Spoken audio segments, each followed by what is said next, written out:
Hi everybody, welcome to EcoDriver. My name is Helmut. In this video I show you how to efficiently drive the Dacia Spring Electric.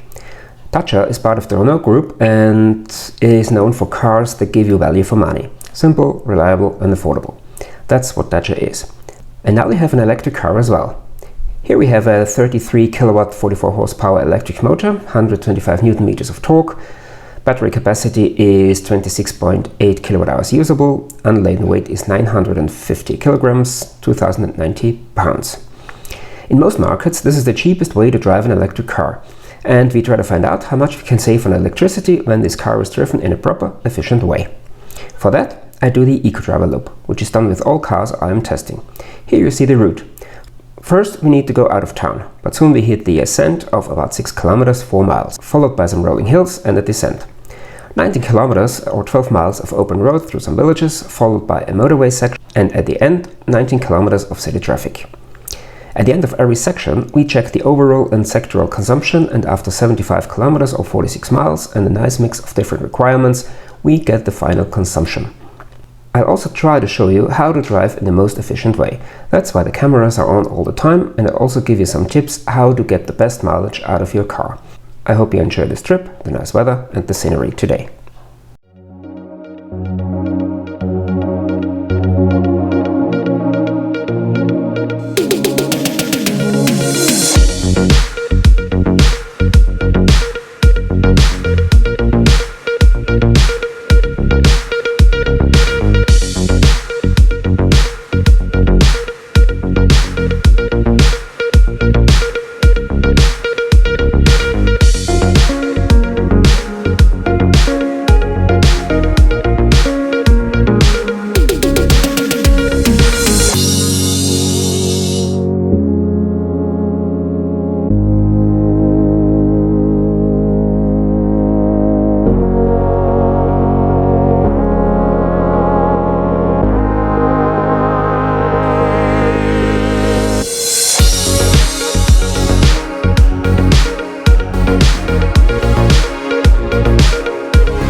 After the ascent we have 23.9 kilowatt hours per 100 kilometers.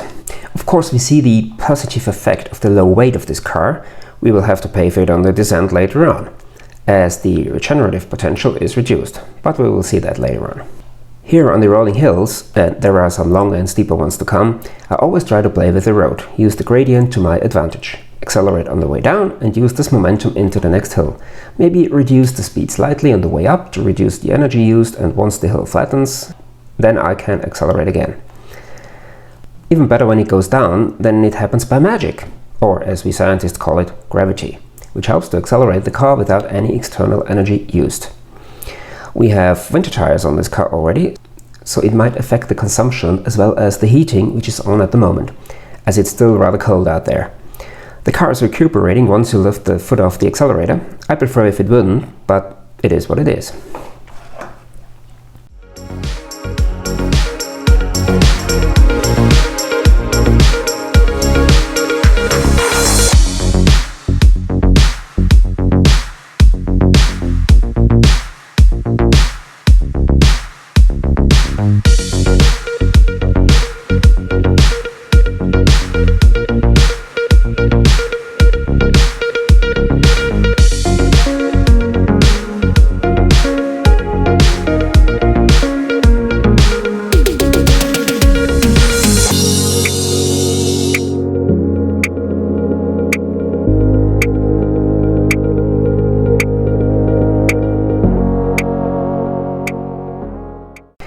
At the end of the rolling hills we see 17.9 kilowatt hours per 100 kilometers.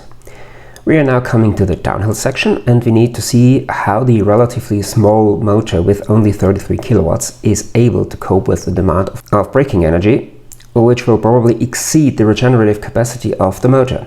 This means it is important to drive with a very good foresight to avoid hard braking, which would mean that the friction brakes would be used and we can't make full use of the energy stored in the altitude we have gained.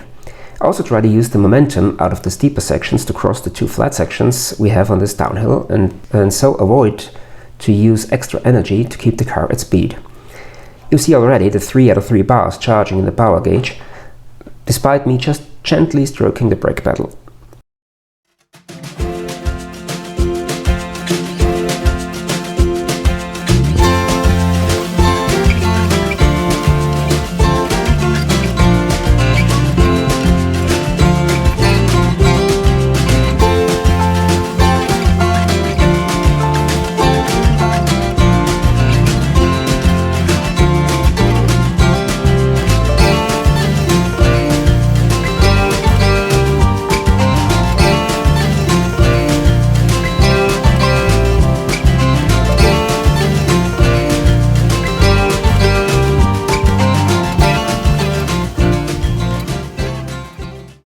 .5 kWh per 100 km after the descent, that's roughly where I expected it to be. I guess under more favorable conditions like warmer temperatures and summer tires on the car, we would easily have stayed below 10 kWh per 100 km.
At the end of the open road we have 9.4 kWh per 100 km. Traffic was quite smooth today, which definitely helped us. Here at the motorway we have a restriction of 100 km per hour or 62 miles per hour for environmental reasons, except electric vehicles. However, as we do not have a green number plate, which is a requirement to be allowed to go faster, we just adhere to the 100 km an hour limit. But even if we were allowed to go faster, I wouldn't do it anyway, as firstly it's not very efficient, and secondly, normally on this stretch of the motorway there's always heavy traffic with other cars going 100 km per hour only, so I'd be stuck behind them anyway.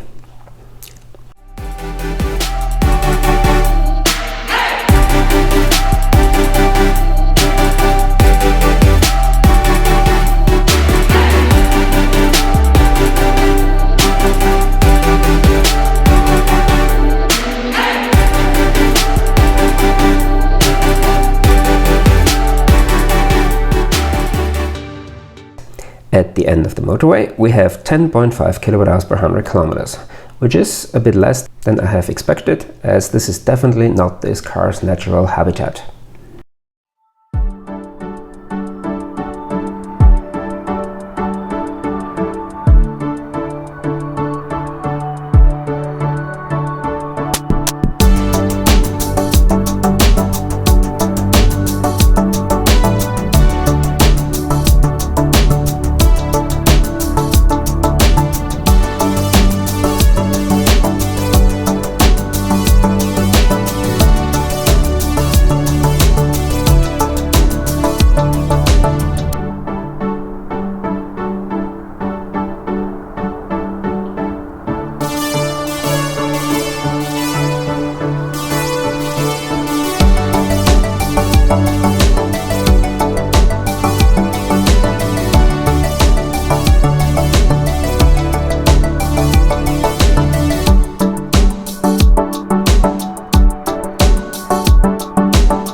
we come to the end of the economy test with the Dacia Spring Electric.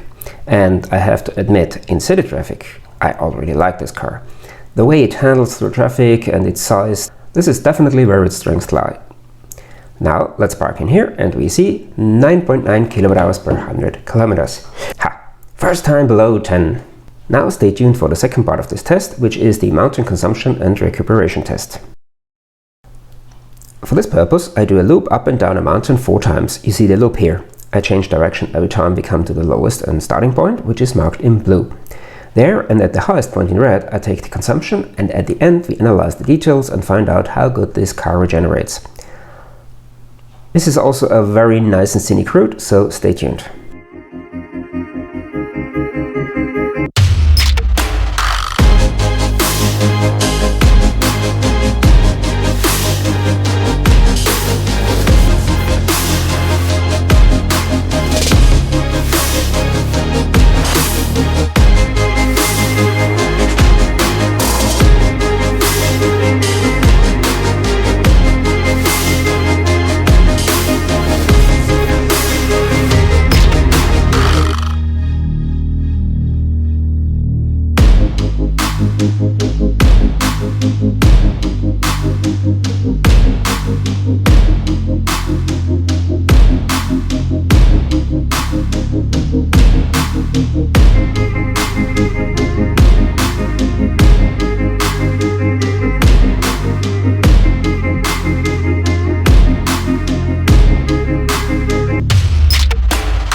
So, coming to the end of this test, when leaving this roundabout, we have 9.8 kWh per 100 kilometers.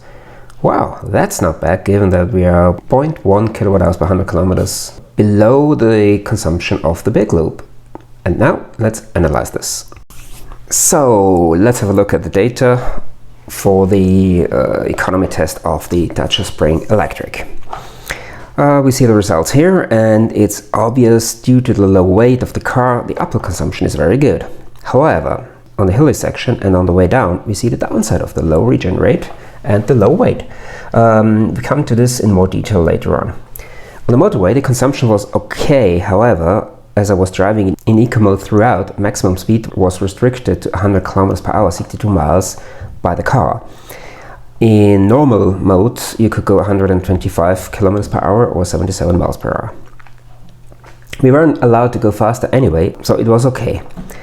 On the weight-specific consumption, we see that based on the low weight, we should have had an even lower consumption, but I mean, the spiral can't go down forever. The lighter the vehicle, the lower the consumption. That's not how it works, as wind resistance and drag coefficient can't be minimized any further. However, reasons for this high consumption might be that the drivetrain is not that, shall I say, refined. As with more expensive cars, if a car costs 3-4 times as much as this one, then of course you have had more development for the vehicle, for the drivetrain, and that's what you pay for. And another reason, I think, is, as I already mentioned in both tests, is the low power output of the electric motor, which not only outputs a lot of power for driving, but it also outputs low power when regenerating, and even less, roughly around 2/3 of what you can use for driving can be produced when regenerating, when braking. And this means that on the way down you very quickly come to the maximum regenerative capacity of this motor, which means once you brake a little bit harder, then you use the friction brakes and you cannot use the whole potential for the electric for the recuperation. You have seen on the way down, or when I was braking in the city, there were always 3 out of 3 bars, and that means you have reached the maximum capacity of the regeneration, and you're already starting to brake with the friction brakes. So let's have a look at the data for the mountain consumption.